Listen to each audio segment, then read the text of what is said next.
രാഹുൽ കോടതിയിൽ തേൻകണിക്കാരിയുടെ അടപ്പിളകും.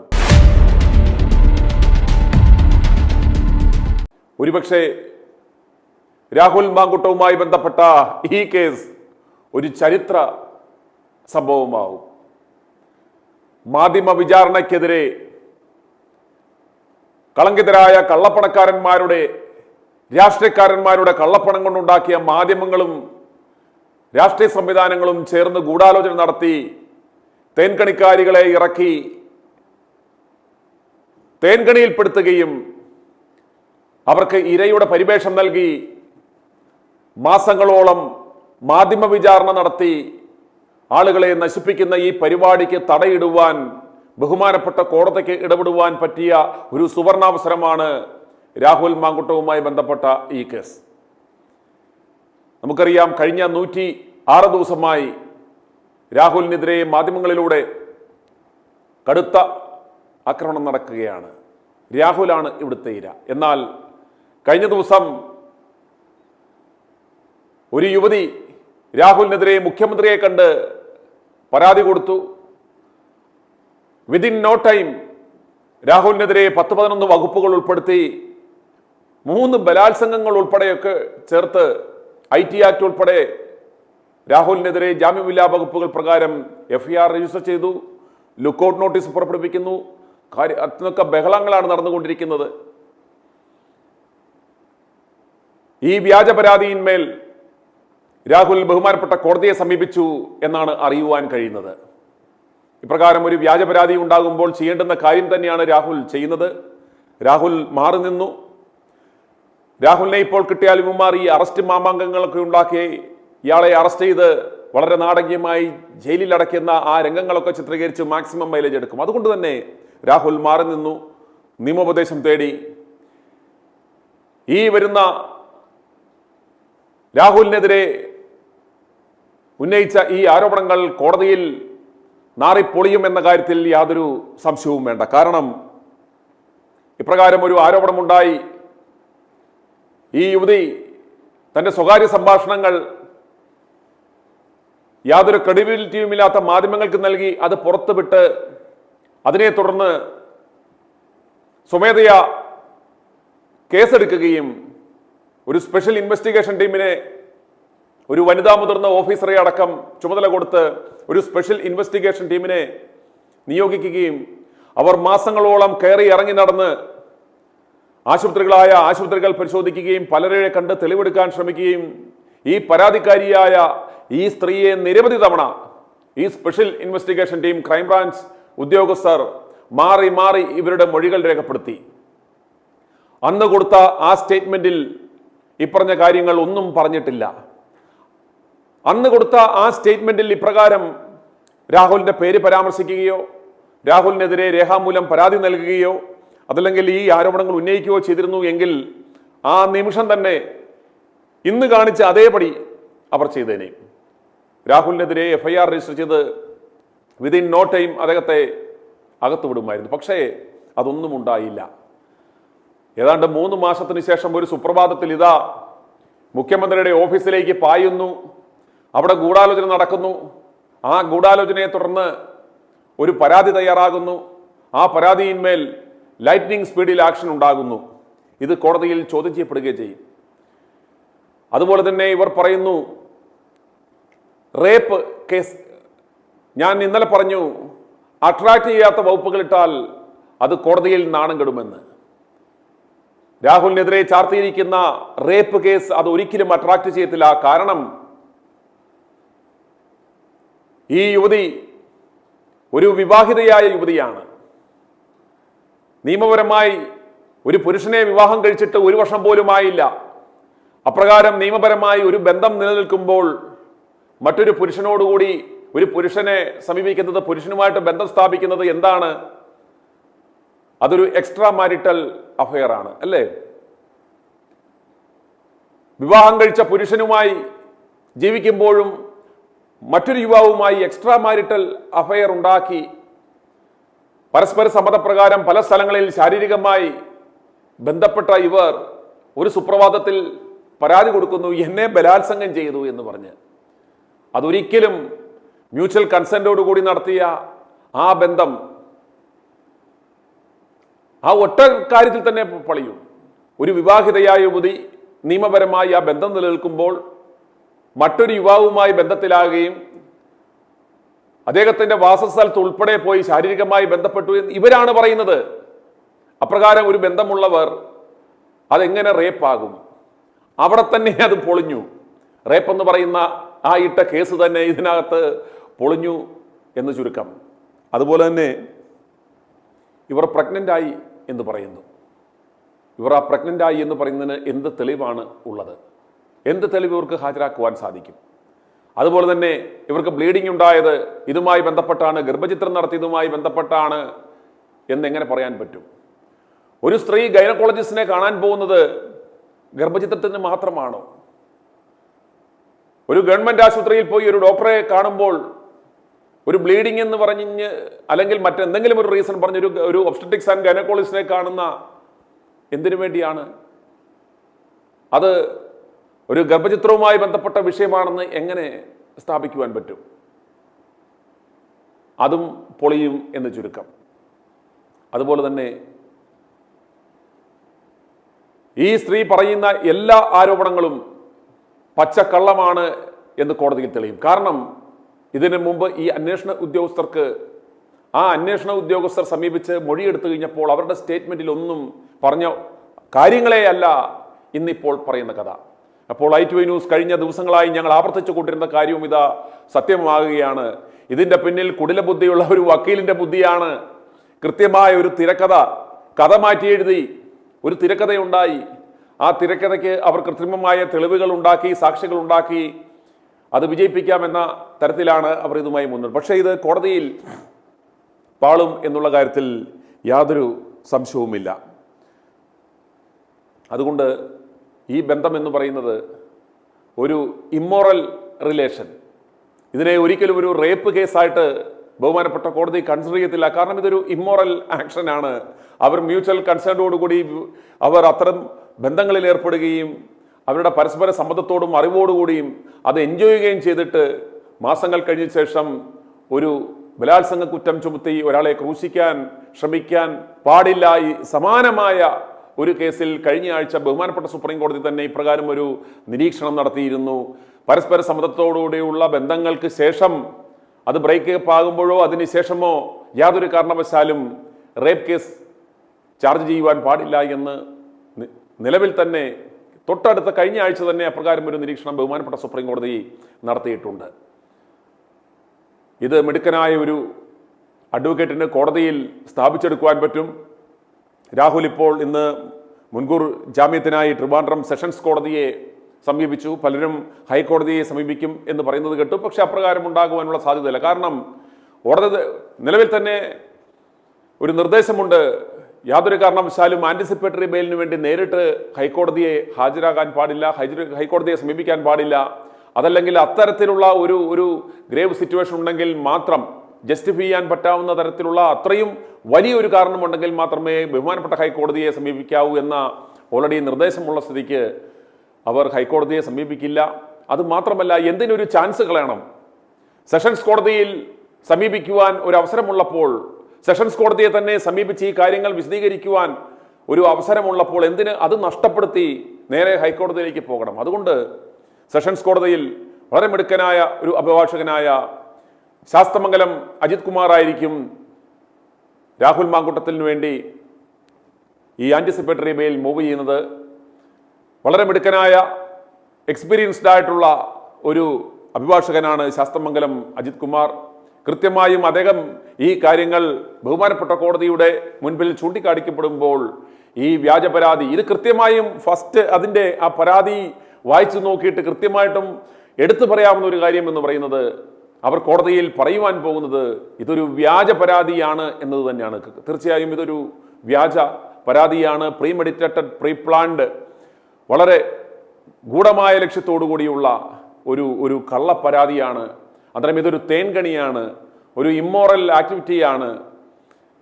അതിനെ ഒരു ബലാത്സംഗമായി ചിത്രീകരിച്ച് വളരെ പ്രഗത്ഭനായ, കേരളത്തിലെ തന്നെ ഏറ്റവും ശ്രദ്ധേയനായ ഒരു പൊളിറ്റിക്കൽ സൂപ്പർ സ്റ്റാറായ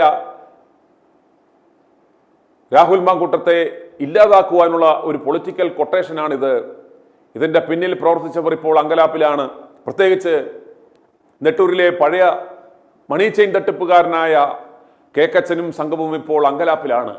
കാരണം ഇവന്മാരുടെ ആ ചെറിയ ബുദ്ധിയിൽ തോന്നിയ ആ വലിയ കാര്യങ്ങൾ ഇവന്മാർ ഒരു കള്ളക്കേസാക്കി ഡ്രാഫ്റ്റ് ചെയ്ത്, ഇത് കേക്കച്ചൻ്റെ ബുദ്ധി തന്നെയായിരിക്കും. കാരണം ഇത്രയും മണ്ടത്തരം അവൻ മാത്രമേ ചെയ്യാൻ സാധ്യതയുള്ളൂ. കാരണം അഡ്വക്കേറ്റ് ആണെന്ന് പറഞ്ഞാൽ പോലും നിയമത്തിൻ്റെ ബാലപാഠങ്ങൾ പോലും അറിയാത്ത ആളാണ് എന്ന് എനിക്കെതിരെ തിരുവനന്തപുരം മ്യൂസിയം പോലീസ് സ്റ്റേഷനിൽ ഇയാൾ ഒരു പരാതി കൊടുത്തപ്പോൾ തന്നെ നമുക്ക് മനസ്സിലായി ഇയാൾ ലോ കോളേജിൻ്റെ പടിവാതുക്കൽ കൂടി പോയതിൻ്റെതായ ഒരു ക്വാളിറ്റി പോലും ഇയാൾക്ക് നിയമപരമായി അറിവില്ല എന്ന്. അന്നേരം ഇവൻ്റെ തന്നെ ബുദ്ധിയിൽ തോന്നിയ മണ്ടത്തരമായിരിക്കാം ഈ പാവപ്പെട്ട പെണ്ണിനെ കൊണ്ട് ഇപ്രകാരം ഒരു പരാതി കൊടുപ്പിച്ചത്. അവൾ ഓടിയാൽ മുഴുക്കില്ല, എന്നെ പലതവണ ബലാത്സംഗം ചെയ്തു എന്ന് പറഞ്ഞപ്പോൾ നമ്മുടെ പിണറായി വിജയൻ്റെ പോലീസുകാർ ആ പറഞ്ഞതിനനുസരിച്ച് 3-4 ബലാത്സംഗ കേസ് ആണ് ചാർത്തി കൊടുത്തിരിക്കുന്നത്. പക്ഷെ കോടതിയിൽ ഈ മണ്ടന്മാർ ഓർക്കുന്നില്ല. ശിവരഞ്ജന്മാർ കോപ്പി അടിച്ചോ ചവിട്ടിക്കറ്റിയോ ഇന്ന് പല സ്ഥാനങ്ങളിൽ ഇരിക്കുന്നവരെ പോലെയോ അല്ല. നീതിപീഠങ്ങളിൽ ഇരിക്കുന്നവർ കൃത്യമായും നിയമം പഠിച്ചവരാണ്. അവരുടെ മുന്നിൽ ഇത്തരം വകുപ്പുകൾ ഇട്ടുകൊണ്ട് കൊടുത്താൽ ഇവനെയൊക്കെ ആട്ടി ഓടിക്കും, ഇവൻ്റെയൊക്കെ ആ പോലീസ് റിപ്പോർട്ട് എടുത്ത് കുപ്പയിൽ കളയും എന്ന കാര്യത്തിൽ യാതൊരു സംശയവും വേണ്ട. അപ്പോൾ പ്രിയപ്പെട്ട ജനങ്ങളെ, നമ്മുടെ ഈ നാട്ടിൽ ഒരു നിയമവാഴ്ചയുള്ള ഈ രാജ്യത്ത് ഇപ്രകാരം ഒരു വ്യാജ പരാതി ചമച്ചുകൊണ്ട് പോയതാണ് എന്ന് പ്രഥമ ദൃഷ്ട്യാ തന്നെ സാധാരണക്കാരായ നമുക്ക് മനസ്സിലാവും. അപ്പോൾ നിയമം പഠിച്ച നിയമജ്ഞർക്ക് ഇത് മനസ്സിലാവില്ലേ? അവർക്ക് മനസ്സിലാവും എന്ന കാര്യത്തിൽ യാതൊരു സംശയവും വേണ്ട. പലരും പറയുന്നു സെഷൻസ് കോടതി എന്ന് ചിലപ്പം തള്ളിയേക്കാം, കാരണം അതുപോലുള്ള സാഹചര്യങ്ങൾ അവിടെയുണ്ട്, എന്നാൽ ഹൈക്കോടതിയിൽ അദ്ദേഹത്തിന് അനുകൂലമായ വിധി കിട്ടും എന്ന്. നമ്മൾ പറയുന്നു സെഷൻസ് കോടതിയിൽ ഇരിക്കുന്ന ബഹുമാനപ്പെട്ട ജഡ്ജിക്ക് ഈ അഭിഭാഷകൻ കൃത്യമായ ഈ കാര്യങ്ങൾ വിശദീകരിക്കുമ്പോൾ മനസ്സിലാകും അദ്ദേഹത്തിന് ഈ അന്തംകമ്മി സർക്കാരിനെ ഭയക്കേണ്ടുന്ന കാര്യമുണ്ടോ, അവരുടെ കണ്ണിലെ കരടാകേണ്ട ആവശ്യമുണ്ടോ, അതൊന്നും ചിന്തിക്കേണ്ടുന്ന ആവശ്യമില്ല. വളരെ ഒബ്ജക്റ്റീവായി ജുഡീഷ്യസായി ഈ കേസ് പരിശോധിച്ചാൽ പഠിച്ചു കഴിഞ്ഞാൽ വാദി പ്രതിയാകുന്ന അവസ്ഥ ഇവിടെ ഉണ്ടാകും എന്ന കാര്യത്തിൽ യാതൊരു സംശയമില്ല. തീർച്ചയായിട്ടും ഇതിനുശേഷം രാഹുലിന്റെ സമയം തുടങ്ങുകയാണ്. കാരണം രാഹുൽ പിന്നീട് നിയമപരമായി അദ്ദേഹത്തിന്റെ യുദ്ധം ആരംഭിക്കും. കാരണം ഇത്രയും തട്ടിക്കൂട്ടിയ കെട്ടിച്ചമച്ച ഒരു കേസ് കേരള ചരിത്രത്തിൽ തന്നെ ഉണ്ടോ എന്ന് സംശയമാണ്. ബഹുമാനപ്പെട്ട കോടതി പ്രഥമ ദൃഷ്ട്യാ തന്നെ ഈ കേസ് പരിഗണിക്കുന്നതിന് മുമ്പ് തന്നെ ഒരു നിരീക്ഷണം നടത്തേണ്ടുന്ന ഒരു കാര്യം എന്ന് പറയുന്നത് ഓർക്കുക, ഇവിടെ നീതിന്യായ വ്യവസ്ഥ ഉണ്ടെന്ന് പറയുന്നു, നിയമവാഴ്ചയുണ്ടെന്ന് പറയുന്നു, ഒരു പോലീസ് സംവിധാനമുണ്ടെന്ന് പറയുന്നു, കോടതികളുണ്ടെന്ന് പറയുന്നു. ഇതെല്ലാം ഉണ്ടെന്നിരിക്കെ ഇവിടുത്തെ ഈ മാധ്യമ വ്യഭിചാരികൾ, മാധ്യമവേശ്യകൾ, മാപ്രകൾ, ഇവന്മാർ മാധ്യമ വിചാരണ നടത്തുകയാണ്. ഇവന്മാർ അങ്ങ് പ്രഖ്യാപിക്കുകയാണ്. മുട്ടിൽ മരമുറിക്കൊള്ളക്കാരന്മാർ ഓർക്കണം, മരം മുറിച്ച് കടത്തി കോടികൾ കട്ട വീരപ്പന്റെ അപ്പന്റെ സ്ഥാനം നിർത്താൻ പറ്റാവുന്ന കാട്ടുകള്ളന്മാരും വ്യഭിചാരികളും ഒക്കെ കൂടി ഒരു ചാനൽ തുടങ്ങിയിട്ട് മുട്ടത്തലേനെയും മറ്റ് അസന്മാർഗിക ജീവിതം നയിച്ച കുറെ വാർത്താ അവതാരകരുണ്ട്. ലിവിങ് ടുഗദർ ജീവിതവുമായി പോയി കുടുംബബന്ധം തകർത്തവർ ഇവരാണിരുന്ന് മാധ്യമ വിചാരണ നടത്തുന്നത്. രാഹുലിനെ കുറ്റവിചാരണ ചെയ്ത് ശിക്ഷ വിധിച്ചത് അമേരി ശിരസ്കൻ മുട്ടിൽ മരമുറിക്കൊള്ളക്കാരന്മാരുടെ ചാനലിലെ ആ ആഭാസന്മാരാണ്. ബഹുമാനപ്പെട്ട കോടതി ഈ വിഷയത്തിൽ ശക്തമായ ഒരു അഭിപ്രായം പറയണം. ഇത്തരം മാധ്യമ അഭിസാരികകളെ നിലയ്ക്ക് നിർത്തണം. ഇത്തരത്തിലുള്ള മാധ്യമ വിചാരണ നടത്തിയവന്മാരെ മാതൃകാപരമായി ശിക്ഷിക്കാൻ പറ്റാവുന്ന തരത്തിലുള്ള നടപടിക്രമങ്ങൾ ഉണ്ടാവണം. അത് ഇനി വരും കാലഘട്ടത്തിലെങ്കിലും മറ്റുള്ളവർക്ക് ഒരു മാതൃകയാവണം. ഇത്തരത്തിലുള്ള കൊട്ടേഷനുകൾ രാഷ്ട്രീയക്കാരും മാധ്യമ പ്രവർത്തകരും സംയുക്തമായി ഏറ്റെടുക്കുന്ന ഒരു കൊട്ടേഷനാണ് രാഹുലിൻ്റെ കാര്യത്തിൽ നമുക്ക് കണ്ടത്. ഏതായാലും നമുക്ക് പ്രതീക്ഷയോടെ കാത്തിരിക്കാം. കോടതി ഈ വിഷയം നാളെ നമുക്ക് എടുക്കുമോ എന്ന് അറിയില്ല. ഇന്ന് വൈകിട്ടോടുകൂടി നമുക്ക് ഏതാണ്ട് ആ കാര്യത്തിൽ ഒരു വിവരം നമുക്ക് കിട്ടും. പക്ഷേ ബഹുമാനപ്പെട്ട കോടതി ഈ കേസ് തീർച്ചയായും അത് ഉചിതമായ രീതിയിൽ പഠിച്ച് രാഹുലിന് നീതി നൽകും എന്ന് നമുക്ക് പ്രതീക്ഷിക്കാം. എന്തായാലും നിലവിലുള്ള ഇതൊരു വ്യാജ കേസാണ്, ഇത് നിൽക്കില്ല. ഈ ബലാത്സംഗ കേസ് ഇവർ ആരോപിച്ചതുപോലെ നിൽക്കില്ല എന്നത് അത് പരമ സ്പഷ്ടമാണ്. ഇനിയും രാഹുലിൻ്റെ സമയം തുടങ്ങാൻ പോവുകയാണ്. രാഹുലിന് വേണ്ടി പ്രാർത്ഥിച്ചു കൊണ്ടിരിക്കുന്ന എല്ലാവർക്കും ഒരു സന്തോഷ വാർത്തയാണ് ഇത്. നിങ്ങൾ ആശങ്കപ്പെടേണ്ട യാതൊരു കാര്യവുമില്ല. വളരെ മിടുക്കനായ ഒരു അഡ്വക്കേറ്റാണ് ഈ വിഷയം കോടതിയിൽ കൈകാര്യം ചെയ്യാൻ പോകുന്നത് എന്നത് വളരെ സന്തോഷമുള്ള കാര്യമാണ്. വളരെ രസകരമായ ഒരു വാർത്തയാണ് ഇപ്പോൾ പുറത്തു വരുന്നത്. BJP-കാരന്മാർ പോയി ആത്മഹത്യ ചെയ്യും ഇത് കേട്ടാൽ. ഈ വ്യാജ പരാതി രാഹുലിനെതിരെ നൽകിയത് ഒരു BJP നേതാവിൻ്റെ ഭാര്യയാണ് എന്ന് രാഹുൽ കോടതിയിൽ രേഖാമൂലം സമർപ്പിച്ചു. തങ്ങൾ ഫേസ്ബുക്ക് വഴിയാണ് സൗഹൃദം സ്ഥാപിച്ചതെന്നും BJP നേതാവിന് ഇല്ലാത്ത ഒരു സാധനം രാഹുലിനുണ്ടെന്ന് കണ്ടിട്ടാണ് ഈ യുവതി രാഹുലിന്റെ പിന്നാലെ കൂടിയത് എന്ന് നമുക്ക് മനസ്സിലാവും. BJP-കാരന്മാർ അന്വേഷിക്കേണ്ടുന്നത് ആ BJP നേതാവിന് ഇല്ലാത്ത എന്ത് സാധനമാണ് രാഹുലിനുള്ളത് എന്ന് നിങ്ങൾ പരിശോധിക്കണം. അതിന് രാഹുലിന്റെ നെഞ്ചത്ത് കയറിയിട്ട് വല്ല കാര്യമുണ്ടോ എന്നും നിങ്ങൾ ചിന്തിക്കണം. രാഹുലിനെതിരെ പ്രകടനം നടത്തിയ ആ സംഘികളെല്ലാം ചങ്കത്തടിച്ച് നിലവിളിച്ചുകൊണ്ട് പോയി ആത്മഹത്യ ചെയ്യുവാൻ സാധ്യതയുണ്ട്. അത്രയും ഞെട്ടിപ്പിക്കുന്ന ഒരു വിവരമാണ് ഇപ്പോൾ പുറത്തു വരുന്നത്. രാഹുലിനെതിരെ പരാതി കൊടുത്തത് ഒരു BJP-കാരന്റെ ഭാര്യയാണ്. ഇതിവർ ഒരുക്കിയ തേൻകണിയാണെന്ന് കൃത്യമായി അദ്ദേഹം പറയുന്നുണ്ട്. ഈ സ്ത്രീ തൻ്റെ ഭർത്താവിന് എന്തോ ഒരു സാധനമില്ല, അതുകൊണ്ട് സഹായിക്കണം എന്ന് പറഞ്ഞ് രാഹുലിന്റെ പിന്നാലെ നടന്നു. രാഹുൽ അത് സഹായിച്ചു കൊടുത്തു, പലതവണ സഹായിച്ചു കൊടുത്തിട്ടുണ്ട് എന്ന് രാഹുൽ ആ കോടതിയിൽ സമർപ്പിച്ച രേഖയിൽ പറയുന്നുണ്ട്. രാഹുലിന്റെ മാന്യത കൊണ്ട് അതെന്ത് സാധനമാണെന്ന് പറഞ്ഞിട്ടില്ല എങ്കിലും സാമാന്യ ബുദ്ധിയുള്ളവർക്ക് അത് മനസ്സിലാക്കാം. അവസാനം അതിനെ ഒരു തേൻകണി രൂപത്തിൽ ആക്കി അത് എങ്ങനെയൊക്കെ മുതലാക്കാമോ അപ്രകാരമുള്ള മുതലെടുപ്പുകളെല്ലാം നടത്തിയിട്ട് ഇപ്പോൾ കോടതിയെ സമീപിച്ചിരിക്കുകയാണ്. രാഹുലിനെ സംബന്ധിച്ചിടത്തോളം രാഹുൽ പറയുന്നു, അവർ ഗർഭിണിയാകിട്ടില്ല, ഗർഭിണിയാകാൻ യാതൊരു സാധ്യതയുമില്ല, കാരണം രാഹുൽ പൊട്ടനല്ല, അതിനു വേണ്ടുന്ന മുൻകരുതൽ രാഹുൽ എടുത്തിട്ടുണ്ട് എന്ന് പറയുന്നു. അപ്പോൾ ഈ പറയുന്ന ഈ യുവതിയാണ് തൻ്റെ ഭർത്താവിനെ വഞ്ചിച്ചിട്ട് രാഹുലിന്റെ കയ്യിൽ എന്തോ സാധനമുണ്ടെന്ന് പറഞ്ഞ് പുറകെ പോയ ആ യുവതിയാണ് തെളിയിക്കേണ്ടുന്നത്. ഇതിന്റെ സോഴ്സ് എവിടാണ്? അവർ ഗർഭിണിയായിട്ടുണ്ട് എന്നതിന് യാതൊരു തെളിവുമില്ല. ഗർഭിണിയായിട്ടുണ്ടെങ്കിൽ അത് ആര് മുഖേനയാണ് എന്ന് തെളിയിക്കേണ്ടുന്നത് അവരുടെ ബാധ്യതയാണ്. കാരണം രാഹുൽ പറയുന്നു അപ്രകാരം ഒരു ബന്ധമുണ്ടായിട്ടുണ്ട്, ഇവർ വന്ന് തന്നോട് ആവശ്യപ്പെട്ടു, ഇതുപോലെ ഒരു ആവശ്യമുണ്ട്, തൻ്റെ ഭർത്താവിനില്ലാത്തത് എന്തോ നിങ്ങളിലുണ്ട് എന്ന് പറഞ്ഞപ്പോൾ രാഹുൽ അത് വേണ്ട പോലെ കൈകാര്യം ചെയ്തു കൊടുത്തു. പക്ഷേ അതിനു വേണ്ടുന്ന മുൻകരുതലുകൾ രാഹുൽ എടുത്തിട്ടുണ്ടായിരുന്നു. ആ സ്ഥിതിക്ക് ഇതിൻ്റെ ഉത്തരവാദിത്തം എവിടെയാണ്, ആരാണ് ഇതിൻ്റെ യഥാർത്ഥ ഉത്തരവാദി എന്ന് കണ്ടെത്തേണ്ടുന്നത് ഇവിടുത്തെ മറ്റ് സംവിധാനങ്ങളാണ്. ഏതായാലും പോലീസിന് പരാതി കൊടുത്ത സ്ഥിതിക്ക് പോലീസുകാർ തന്നെ അത് കണ്ടെത്തി ഇതിൻ്റെ ഗർഭത്തിൻ്റെ ആ വ്യാജഗർഭത്തിൻ്റെ ഉത്തരവാദി അത് ആരാണെന്ന് പോലീസ് കണ്ടെത്തത്. അത് രാഹുലിൻ്റെ തലയിൽ കൊണ്ട് കെട്ടിവെക്കാൻ നോക്കിക്കഴിഞ്ഞാൽ അത് ഇവിടെ നടക്കില്ല. അത് നിയമപരമായി വന്ന സ്ഥിതിക്ക് ഇനി അത് നിയമപരമായി തന്നെ തെളിയിക്കട്ടെ. ആ ഗർഭത്തിൻ്റെ ഉത്തരവാദി ആര് എന്ന് തെളിയിക്കുവാനുള്ള ബാധ്യത ഇനി ആ യുവതിക്കാണ്. അതുപോലെ തന്നെ അവർ കോടതിയോടും പൊതുസമൂഹത്തോടും പറയണം, ഇത് ചെയ്തത് ശരിയാണോ?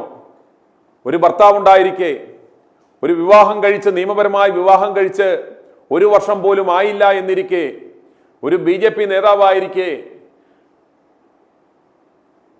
ശത്രുവിൻ്റെ സ്ഥാനത്ത് നിൽക്കുന്ന ഒരാളെ പ്രേമിക്കുകയും സ്നേഹിക്കുകയും അയാളുടെ പുറകെ നടക്കുകയും അയാളോട് ശാരീരികമായി ബന്ധപ്പെടുവാൻ ആവശ്യപ്പെടുകയും അപ്രകാരം എല്ലാം ചെയ്തിട്ട് അയാൾക്കെതിരെ തേൻകണി ഒരുക്കുകയും ചെയ്യുന്നത് ശരിയാണോ എന്ന് അവർ സ്വയം ചോദിക്കുക. കേരളത്തിൻ്റെ പൊതുസമൂഹം ഇനി ചോദിക്കാൻ പോകുന്ന ചോദ്യം ഇതാണ്. അതുപോലെ ഇവർ ജോലി ചെയ്തിരുന്ന ആ മാധ്യമ സ്ഥാപനവും ഇതിൻ്റെ പിന്നിൽ നല്ല കളി കളിച്ചിട്ടുണ്ട്. അവരും ഈ യുവതിയെ പരാതി കൊടുക്കുവാൻ നിർബന്ധിച്ചു എന്ന് കോടതിയിൽ സമർപ്പിച്ച ആ രേഖയിൽ തന്നെ പറയുന്നുണ്ട്. i2i News, an eye for truth. i2i News subscribe ചെയ്തിട്ടില്ലാത്തവർ ഇപ്പോൾ തന്നെ സബ്സ്ക്രൈബ് ചെയ്യുക. നോട്ടിഫിക്കേഷൻ ലഭിക്കുവാൻ ബെൽ ബട്ടണും അമർത്തുക.